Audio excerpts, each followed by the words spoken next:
आप मैं आचार्य सरिता मिश्रा आपके अपने ज्योतिष और आध्यात्म के चैनल वैदिक ज्योतिष शिक्षण संस्थान में आप सभी दर्शकों का हार्दिक अभिनंदन करती हूँ।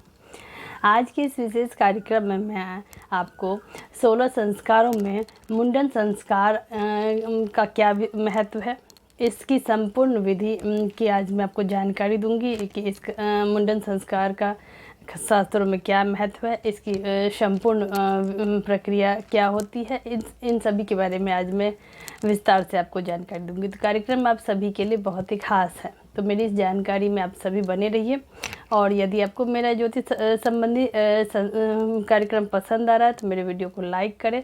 चैनल पे यदि पहली बार आए चैनल को सब्सक्राइब कर ले, बेल आइकन को प्रेस कर ले और मेरी इस जानकारी को अपने दोस्तों रिश्तेदारों में शेयर करें ताकि अन्य भी लाभान्वित हो सके। और यदि किसी को अपनी कुंडली मुझसे एनालिसिस करवानी हो तो मेरे मोबाइल नंबर, जो कि मेरा व्हाट्सअप नंबर है, इसमें मैसेज बॉक्स में जाके कंसल्टेंसी या हिंदी में परामर्श टाइप करें, अपनी अपॉइंटमेंट बुक कराएं। इससे आपके जीवन में आने वाली हर प्रकार की समस्या से आपको अवश्य निजात मिल जाएगा। मैंने ज्योतिष के क्षेत्र में वैदिक ज्योतिष, पामिस्ट्री, न्यूमरोलॉजी, टैरो, वास्तु, फेसिडिक, gemology, advance predictive astrology, remedial course, vastushastra, इन सभी विषयों का मैंने अध्ययन कर रखा है। अपनी तरफ से मैंने इसे सीखने की कोशिश की है और लगभग इस क्षेत्र में मैं 10-12 साल से लोगों को सेवा दे रही हूँ। तो चलिए जानते हैं कि हिंदू धर्म में 16 संस्कारों में मुंडन संस्कार का क्या महत्व है। आइए इसको विस्तार समझते हैं।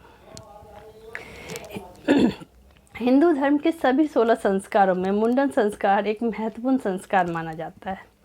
बच्चे के जन्म के बाद उसके सिर पर पाए जाने वाले केश या बाल अशुद्ध माने जाते हैं। हिंदू धर्मशास्त्र के अनुसार 84 लाख योनियों में भ्रमण करने के बाद मनुष्य योनि में जन्म होता है। पौराणिक तथ्यों के आधार पर ऐसा माना जाता है कि पिछले जन्म के कुकृत्य कार्य और ऋणों से मुक्ति के लिए मुंडन संस्कार द्वारा शिशु के जन्मकालीन बाल काट दिए जाते। चलिए बिना समय को गवाए समझते हैं कि आखिर मुंडन संस्कार क्या है, इसका क्या महत्व है, किस समय अवधि पर मुंडन संस्कार का कार्यक्रम संपन्न किया सकता है। ये सबको समझे के करके इस क्रम में सर्वप्रथम मुंडन संस्कार को संपन्न करने का सही समय क्या है, आइए समझें। विशेष तौर पर मुंडन संस्कार शिशु के जन्म के महज 1 वर्ष पूरे होने के बाद करा लेना चाहिए। हालांकि यदि आप शिशु के 1 वर्ष पूरा होने पर मुंडन संस्कार नहीं करवा पाते तो कम से कम 2 अथवा 3 साल पूरा होने पर ज़रूर करवा लें। ऐसा माना जाता है कि बच्चे का मुंडन संस्कार जितने जल्दी संपन्न करवाया जाता है उसका मानसिक विकास भी उतनी ही जल्दी से होता है। इसीलिए शिशु के जन्म के तकरीबन 3 वर्ष पूरे होने पर मुंडन संस्कार अवश्य करवा लेना चाहिए। शास्त्रों के अंतर्गत मुंडन संस्कार का क्या महत्व है, आइए समझें। मुंडन संस्कार हिंदू धर्म के सभी 16 संस्कारों में मुंडन संस्कार को विशेष महत्व इसलिए दिया जाता है क्योंकि ऐसी मान्यता है कि मनुष्य का जन्म तकरीबन 84 लाख विभिन्न योनियों के बाद मनुष्य योनि में होता है। जन्म के समय शिशु के सिर पर पाए जाने वाले बाल पिछले जन्म के ऋणों और पापों का प्रतीक माने जाते हैं। इसकी शुद्धि के लिए मुंडन संस्कार संपन्न करवाया जाता है।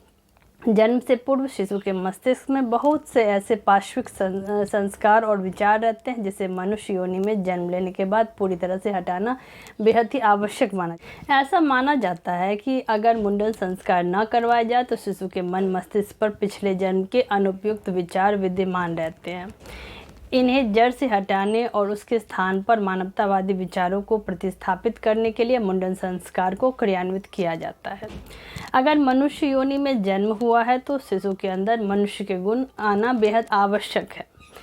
मुंडन संस्कार के द्वारा शिशु के सिर से उसके जन्मकालीन बालों को हटाया जाता है और इसके साथ ही शिशु के मस्तिष्क से उसके पूर्व जन्म के जो भी ऋण और पाप कर्म होते हैं उसका निवारण हो जाता है मुंडन संस्कार के द्वारा। मुंडन संस्कार विशेष रूप से किसी धार्मिक स्थल पर ही करवाना चाहिए जिससे शिशु को वहाँ के दिव्य वातावरण का लाभ मिल सके।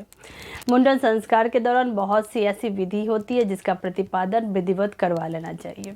अब हम जानते हैं कि किस प्रकार से मुंडन संस्कार की तैयारी करनी चाहिए, आइए समझते हैं। इस क्रम में सर्वप्रथम मस्तक लेपन, ये क्या है, आइए समझें।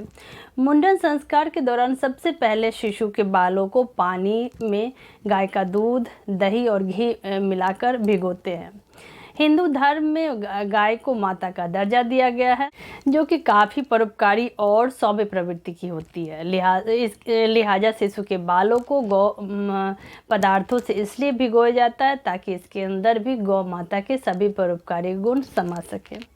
गाय का दूध, दही और घी को स्नेहिल माना जाता है, और जब शिशु के मस्तक को उससे भिगोया जाता है तो ये प्रार्थना की जाती है शिशु में गौ माता के समान ही प्रेम भाव और स्नेह भाव उत्पन्न हो सके। मुंडन संस्कार के दौरान इस क्रिया के करवाए जाने के पीछे यही उद्देश्य होता है कि शिशु का मानसिक विकास नैतिक और वांछनीय दिशा में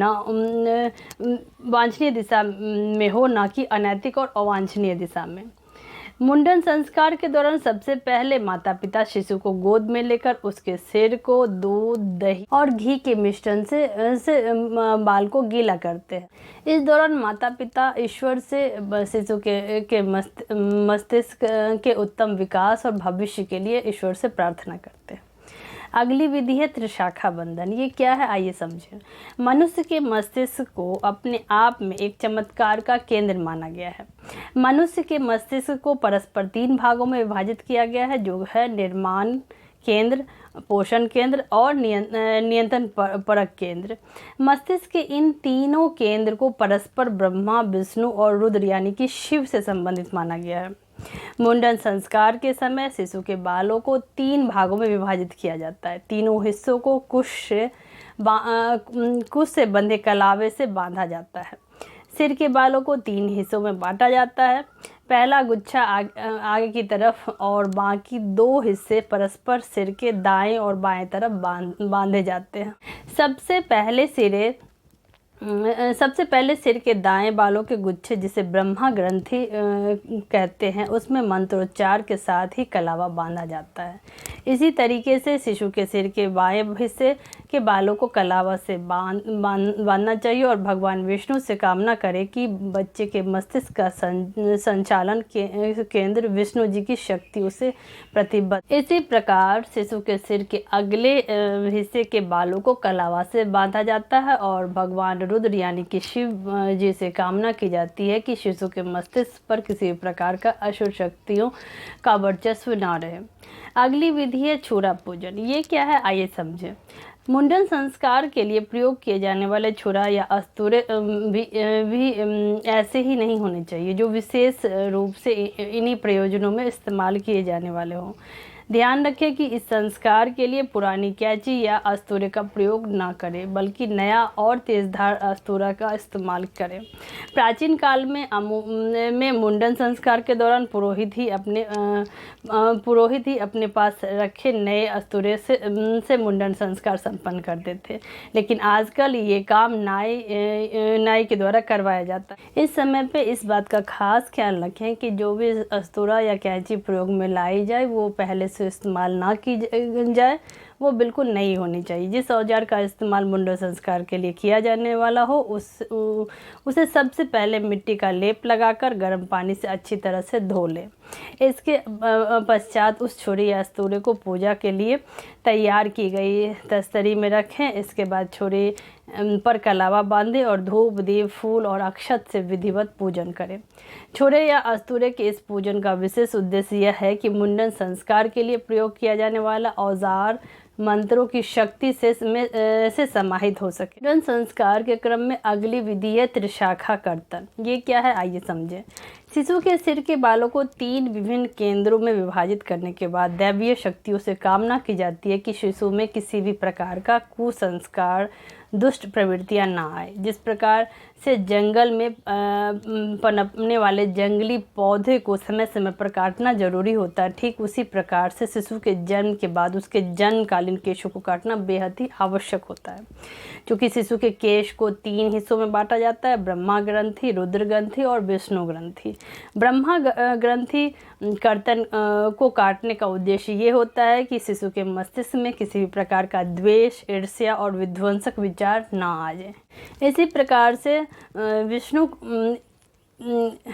प्रकार विष्णु कर्तन और रुद्र कर्तन के पीछे मुख्य उद्देश्य क्रमशः ये होता है कि शिशु के मस्तिष्क को परस्पर पोषण मिलता रहे और ईश्वरीय मर्यादा में किसी प्रकार का कोई अन्य शक्ति का हस्तक्षेप ना हो पाए।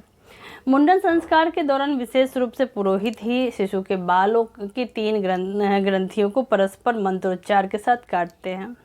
इस दौरान वहां मौजूद सभी लोगों को ये कामना करनी चाहिए कि विनाशक शक्तियों का नाश हो रहा है और उसकी जगह रचनात्मक प्रवृत्तियों के लिए स्थान बन रहा है। अगली विधि है नव वस्त्र पूजन। ये क्या है, आइए समझें। नव वस्त्र पूजन का मतलब है कि मुंडन संस्कार के वक्त शिशु के जन्मकालीन केशों को हटाकर जिस प्रकार मनुष्य जीवन में उसका स्वागत किया जाता है, ठीक उसी प्रकार से नए वस्त्र पहनकर उसमें नए संस्कार डालने की कोशिश की जाती है।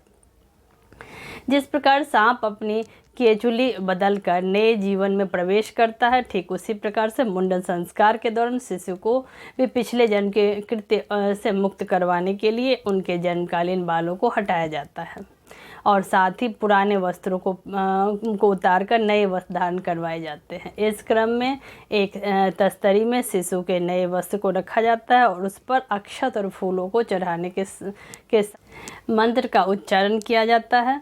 नव वस्त्र पूजन के समापन के बाद अग्नि स्थापना कर विशेष आहुति का आयोजन किया जाता है और इस दौरान गायत्री मंत्र के उच्चारण के साथ ही विशेष आहुति की जाती है। इसके बाद शिशु को नव वस्त्र धारण करवाकर मुंडन संस्कार को पूरा किया। अगली विधि है मुंडन संस्कार। ये क्या है, आइए समझें। विशेष आहुति संपन्न होने के बाद शिशु को माता के साथ उस स्थान से बाहर भेज दिया जाता है, क्योंकि यज्ञ स्थान पर मुंडन संस्कार संपन्न नहीं किया जाता है। यज्ञ स्थल के समीप ही किसी स्थान पर शिशु को माता की गोद में बिठाकर मुंडन संस्कार का समापन किया जाता है। नाई या पुरोहित के द्वारा शिशु के केस काटने के दौरान माता विशेष रूप से शिशु को बहलाने फुसलाने के साथ ही मन गायत्री मंत्र का जाप भी करती हैं। उपस्थित लोग ईश्वर से कामना करते हैं कि शिशु के जन्मकालीन बालों को हटाने के साथ ही उसके पूर्व जन्म के कृत्य भी उसी से भी उन्हें छुटकारा मिले। इसके बाद शिशु के काटे गए केशों को गोबर या आटे के गोले में बांधकर उसे जमीन में गाड़ दिया जाता है। अगली विधि है शिखा पूजन। ये क्या है, आइए समझें। मुंडन संस्कार के दौरान शिशु के सिर से जन्मकालीन केशों को हटाए जाने के बाद मस्तिष्क के मध्य के हिस्सों को शिखा यानी कि चोटी रखने के लिए छोड़ दिया जाता है। जिस प्रकार से मुस्लिमों में सुन्नत, सिख में केश रखना आवश्यक माना जाता है, उसी प्रकार से हिंदू धर्म में सभी हिंदुओं का शिखा रखना बेहद ही अनिवार्य माना गया है। मुंडन संस्कार में बाल काटने के बाद भी शिखा रखी जाती है और इसका संकल्प मुंडन संस्कार के दौरान ही ले लिया जाता है। शिशु की माता पिता मुंडन संस्कार के दौरान शिशु की शिखा के स्थान पर रोली और चावल द्वारा शिखा पूजन करवाते हैं। अगली विधि है स्वास्तिक लेखन। ये क्या है, आइए समझें। मुंडन संस्कार के बाद पुरोहित या परिवार का श्रेष्ठ व्यक्ति शिशु के मुंडित सिर पर चंदन या रोली से स्वास्तिक का शुभ मांगलिक चिन्ह बनाते हैं और मंत्र उच्चारण करते हैं। इस दौरान सभी उपस्थित जन ईश्वर से कामना करते हैं कि इस शिशु का जीवन प्रसन्नता, एकाग्रता और पवित्रता से परिपूर्ण रहे। इस क्रिया के बाद मुंडन संस्कार संपूर्ण रूप से संपन्न हो जाता है। तो इसी के साथ ईश्वर का आशीर्वाद हम सभी के ऊपर बना रहे। आप सभी मेरे कार्यक्रम को देखें। यदि आपको मेरा कार्यक्रम पसंद आ रहा है तो इसे लाइक करें, शेयर और सब्सक्राइब करें। इसके अलावा आप कमेंट बॉक्स में जाके कमेंट कर सकते हैं कि आपको ज्योतिष और अध्यात्म से संबंधित कौन से विषय पे आपको जानकारी चाहिए। अगली वीडियो मैं उस पर बनाने की कोशिश करूँगी। धन्यवाद।